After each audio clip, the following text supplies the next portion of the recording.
Okay, now let's do some ear training. Let's get to know all the different frequencies that make up our music, because knowing how to use an EQ in the sense that you know where to find frequencies and where to boost and cut, but not knowing which frequency to boost and cut. That's the reason you're watching these videos. That's the kicker. That's the part that really comes with time and comes with experience and practice, but sometimes it's hard to even know how to practice. So I'm going to show you a cool trick that I came across years ago that really helped me when I was starting out in just identifying and learning what different frequencies sounded like. Because I bet if you were to just stop here and imagine in your head, maybe even pause the video for a minute and just imagine what you think 50 hertz sounds like, 100 hertz, 250, 500, 1,000, 3,000, 5K, 8K, 10K, 16K. I'm guessing if you're anything like I was when I was starting out, I had a very, how do I put this, wrong understanding of what these EQ or frequency ranges sounded like. I thought that, for example, I thought 500 hertz was a really low frequency, but it's not. It's right in the meat of like a female vocal. It's not low at all. It's kind of more of a ringing frequency than anything. And I thought just things like that. I thought maybe 5K was a really airy frequency, but no, it's more of a harsh frequency. That's good. But it also can be fairly harsh if it's not under control. And it's more like the higher, like double-digit K frequencies that really are the highs. So there's a lot to learn, and there's really no other way to do it than to put your ears to the music and learn this thing. So what we're going to do here is I'm going to teach you this EQ learning trick, and then you're going to go do it yourself. And basically, this is one of those things. I'm not going to... you're not going to learn this overnight. Just by watching this video and watching me do it, it's not going to be a night and day thing. You're going to have to spend some time with it. And if I imagine you're fairly reasonable and you realize that it's not a night and day overnight thing. So I think we're probably on the same page there. But it's good to know that, but if you know this technique, this can really help you and be a good exercise to do regularly for a while as you're starting out. So here's what I did while I was talking there. I didn't really explain that. So I went and found a file and that I want to listen to. So this can be just a popular song that you're really familiar with. It can be pretty much anything. For the sake of this video, not wanting to get into any copyright trouble with using another artist's music, I'm using one of my own songs. This is from my album out of Indiana. It's a song called I Won't Fly Away. So it's in any DAW, just about any recording software that you have will let you do this. So I just open up a window, just as simple as going over to Finder and doing File, open a new window. Nope, there it is. And then just go find that music. If it's in iTunes, go find your iTunes folder, which is, here, music, iTunes Media, etc. Mine, I know, is on the desktop, and it's in this blue folder. And so I found the file I wanted, and then all you do is just drag and drop right there into Pro Tools. So not a hard thing to do. In the past, you had to do like several steps to really pull that off. Now it's really simple. So, and it's that way with things like Logic, anything else. So shouldn't be a problem. So let's take a quick listen to this just to make sure we've got signal.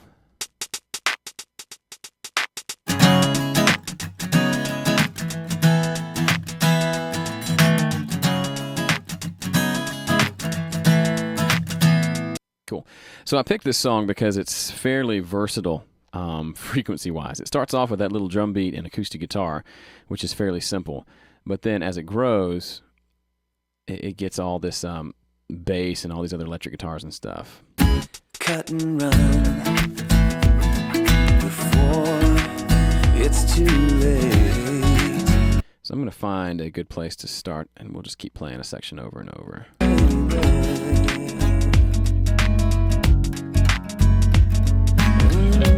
Yeah, we'll come out of there.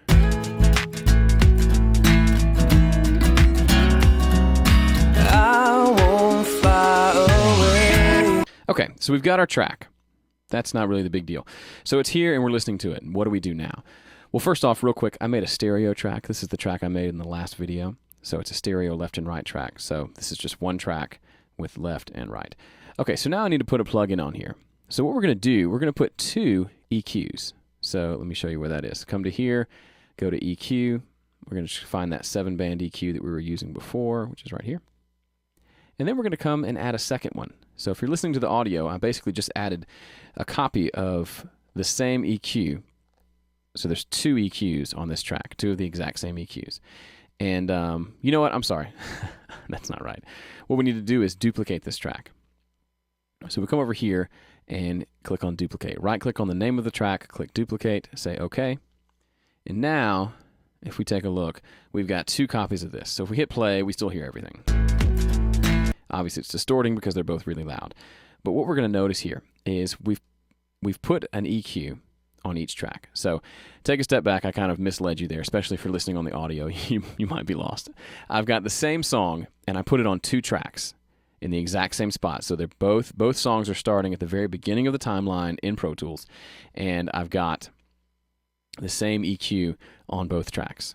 So if I hit play, it comes through, but it's obviously distorted because they're both fairly loud tracks. But what I'm going to do here is open up this EQ, and on one of these EQs, I'm going to click this little button here. It's basically a circle with a line through it, and that is the polarity button. And that basically flips the polarity of this signal. So not to get super technical, basically when you take 2 signals and flip the polarity of one of them, if it's 2 identical signals, then it'll be absolutely silent when you combine the signals together. So it's not really important how that works. It has to do with the polarity of the waveform itself. So the waveform, as it goes, if this on this track the waveform goes like this, it goes up first and then down as it's making its way. If we flip the polarity, now it goes down and then up. So they basically cancel each other out. So not really important why that works, but here's showing it in action. I just hit play. You can see both of these tracks are playing, but you're not hearing anything. Now, if I flip this polarity back off to put them back in phase with each other. So just in case you're skeptical and not quite sure what's happening, I'll show you the master fader. This is what this master fader shows what's going out of my main outputs. And so these both are playing. You can see the meters are bouncing. Nothing's coming out. As soon as I flip the phase here.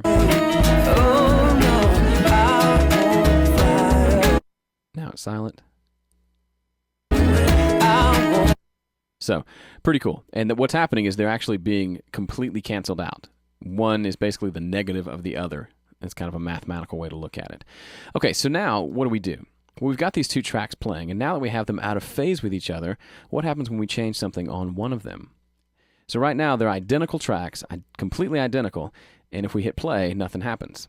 But now, if we take this EQ and we make any change, basically, everything that's common between these 2 tracks is going to be canceled out or made into silence. It's going to go away. It's going to disappear. But anything that's different is what we're going to hear. So there's really you don't have to know and understand what I just explained to you, but I find it kind of interesting. We're using actually physics here to help us train ourselves. So what's going to happen is when I boost this frequency by a little bit, all we're going to hear is that frequency. So before we do that, let's take a step back. I'm going to mute this track here, and we're going to just listen to this first one. Now, why is it important that we do ear training? What's the deal? Well, like I hinted at earlier, you may have not the best understanding of what the different frequencies are. So you need to learn what those are. And one simple way to learn is to pull up an EQ and just start adjusting stuff. So take one and boost it and just maybe make it a little narrow and listen to what those frequencies sound like. Sounds like a good idea, right? So let's do that for a second. Cut and run. So here's an example where it's clipping the output, so that's not really helping us. So we're going to turn the output down so we can boost it without distorting everything. Cut and run before it's too late. Before it's too late. Okay, so that's what 200 hertz sounds like. Let's see we'll drag it down all the way to the lows and see what those sound like. Cut and run before it's too late. Before it's too late. I won't fly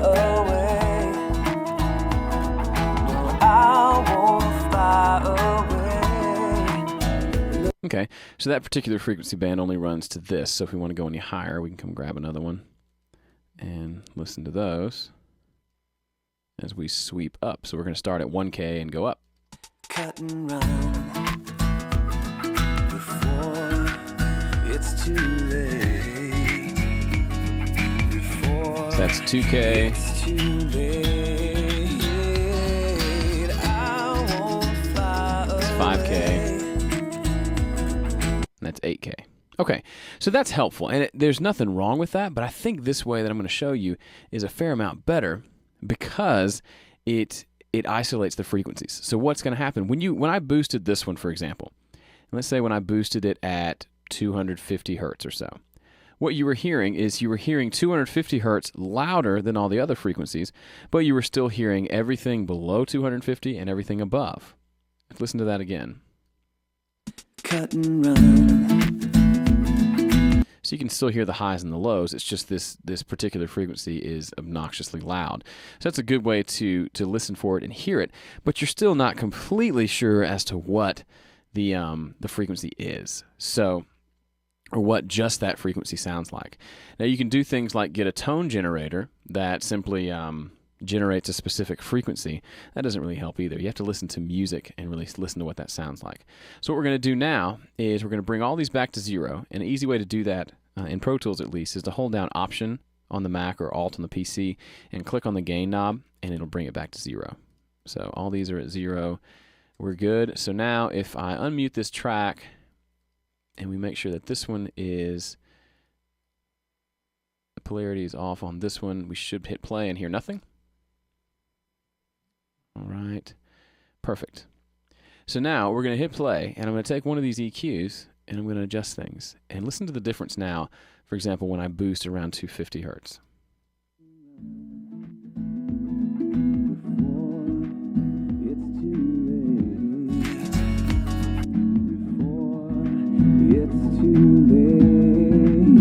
Now, one thing I want to do, real quick, before I talk about what just happened, is let's just turn down these tracks.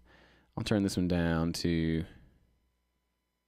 -9.3. Turn this one down to -9.3. I'm just turning the overall volume of each track down so we don't have to deal with the clipping quite as much. And actually, you know what? We'll leave those the same. We'll just turn down the input to each of the EQs. So 9.3 on this EQ, 9.3 on this one. This is just to, when we start doing these boosts, actually, you know what? I don't have to do that. I'm sorry. You're watching me work through this because I just realized something. Okay, so let's listen to that again. I'm going to set this to 0 and hit play. Nothing. We're going to move it a little bit. Oh, suddenly we can hear something.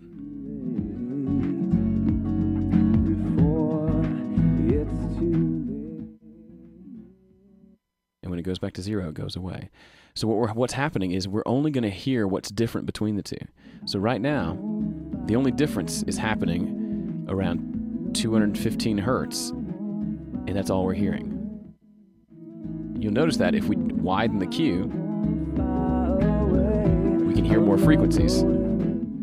If we narrow it, we're hearing even less frequencies. That's really, really cool. Let me explain why. Now you can listen to specific frequency ranges, and I'd suggest doing something kind of in the middle where you're hearing a little group of frequencies, and you can know exactly what those sound like. So instead of having to listen in the context, as we did before, of the entire song, Cut and run. where you're boosting a bunch of frequencies and still hearing the originals, now you can simply listen to individual frequency ranges. So let's take a moment, and I'm going to sweep things up, and we're just going to go from bottom to top, and I'm going to announce each frequency before I boost it, and we'll just take a listen, and so you can actually hear it. So I'm going to type these frequencies in so we know exactly what we're doing, and so we're going to do 50 hertz here, and we'll do let's say 100 hertz. You know what? I'll just move it around, and I'll tell you what we're listening to as we move forward.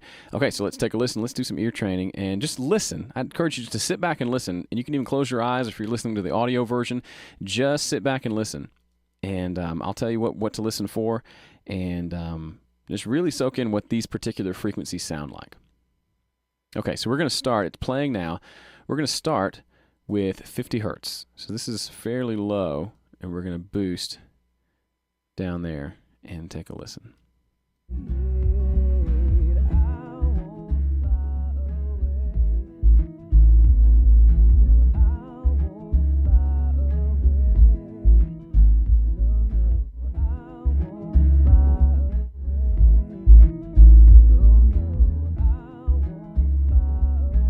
So you notice a couple things. You can hear quite a bit of things. It's not just bass. You can still hear a little of the guitar and still a little of vocal, a little bit of the drums. Pretty interesting. Okay, let's move on.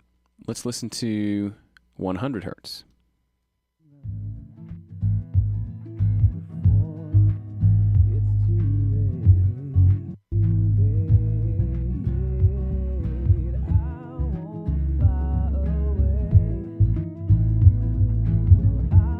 So that has a different sound than what you may have expected. Let's move it back down to 50.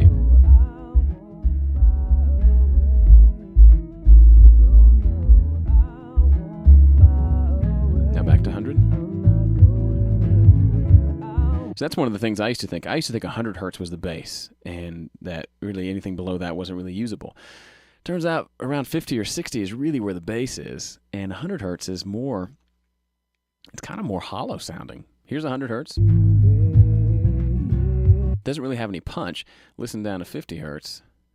And depending on what you're listening on, you may not hear it as well, but if you're listening on decent speakers or headphones, then you'll hear that's like the chest thumping punch.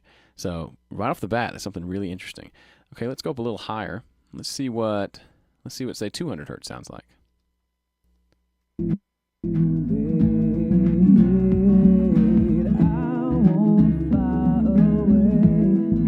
So we got more vocal, we've got a lot of the guitars, and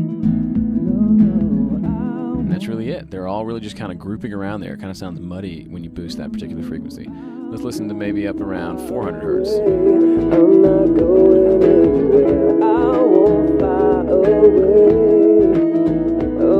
It's more sustain of the different guitars there. You're not really hearing you're hearing the vocal, but there's just a lot of kind of wah wah wah sound.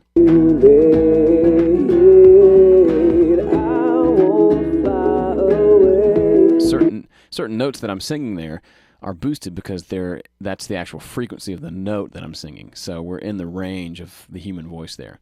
All right, let's listen to 500 hertz.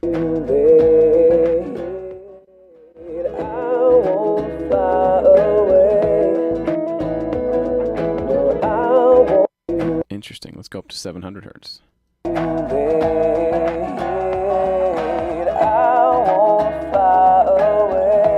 Are you finding that like 500 hertz and 700 hertz are a good bit higher in pitch than what you thought? That was the case for me anyway. It may not be for you, but for me, I was really kind of surprised at how high those frequencies were. So let's jump up and look at some of the high stuff now. Let's listen to 1K. We'll narrow that down a little bit.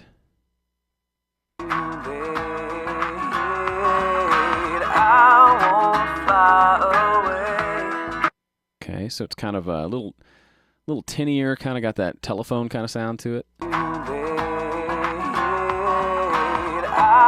Okay, that's interesting. Let's go up to 3K.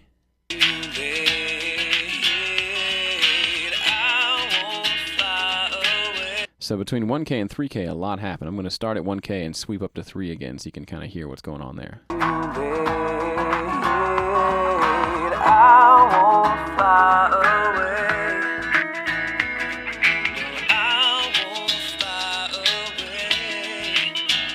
So there's a lot of, basically all the percussive stuff that you hear kind of originates in this range. So 100 or 1K up to around 3K. That's where some of the nasal sound of the vocal and a lot of the hits of the drums and the acoustic, the strums and everything, those all kind of hit right in there. Really interesting. I hope you find this as fascinating and as interesting as I do, because this is just crazy to me. To just go in and listen to these things. Okay, so let's listen to 5K and go up from there.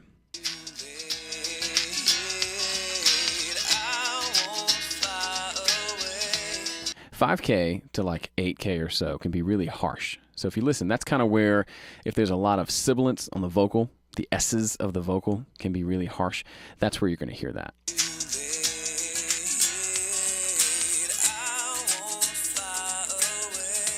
So we're at 8K right now.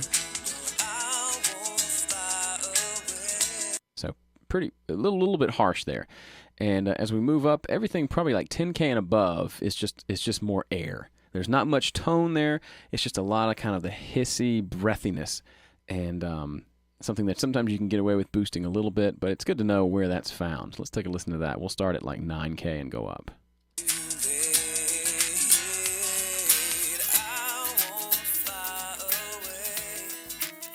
You can really hear the shaker up in like 15K range.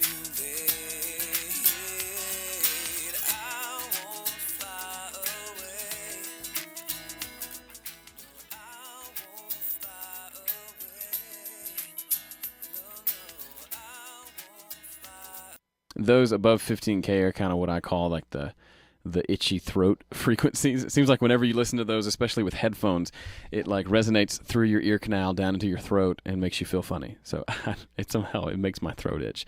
Maybe that's just strange and I'm weird, so sorry about that.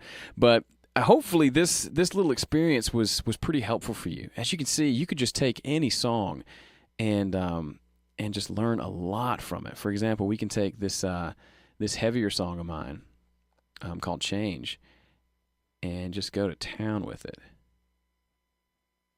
So we'll just we'll get rid of this first one that we listened to.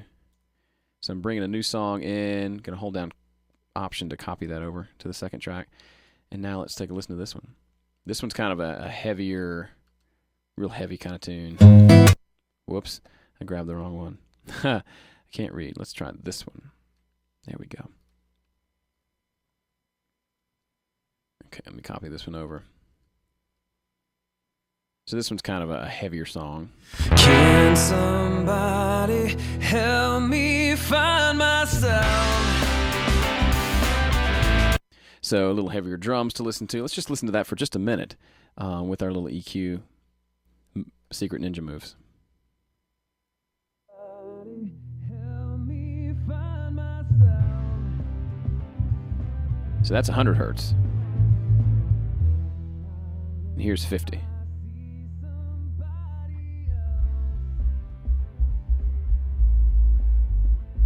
So there's not a lot of character at 50, but just a lot of that thump.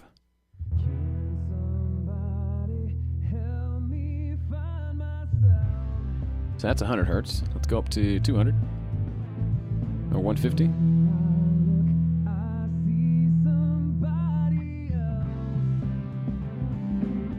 200.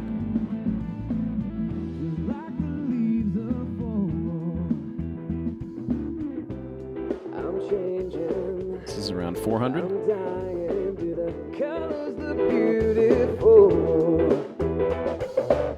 It's around 535. When I'm dying,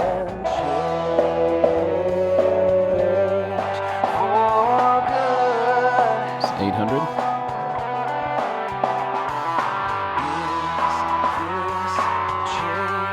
That last one was 1,000.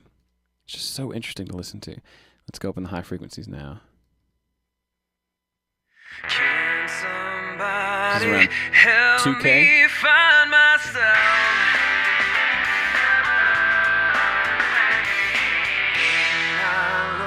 I see somebody else. You notice with heavier electric guitars, those really come through up in like the 1 to 4K range as far as kind of the harsh distortion sound. Can somebody This is around, help me this is 3K. myself?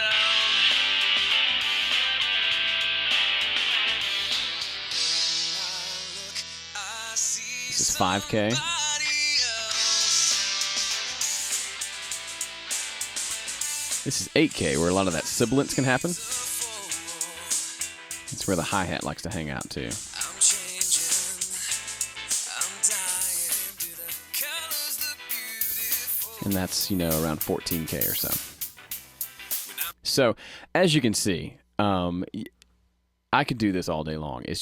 I learn something every time I do it, especially when listening to other music, like other artists that I love, albums that I love. I'll listen to those and I'll discover all sorts of things about the mix and about the music and just about frequencies in general that are really, really, really helpful. So hopefully your homework after watching this video, as much as you're going to want to go and do other things or watch other videos or whatever, I'd really encourage you, set aside a half hour and go pick up 3 or 4 of your favorite songs, professionally done songs, and bring them into your DAW and do this and just listen through and boost different frequencies and just listen for a minute.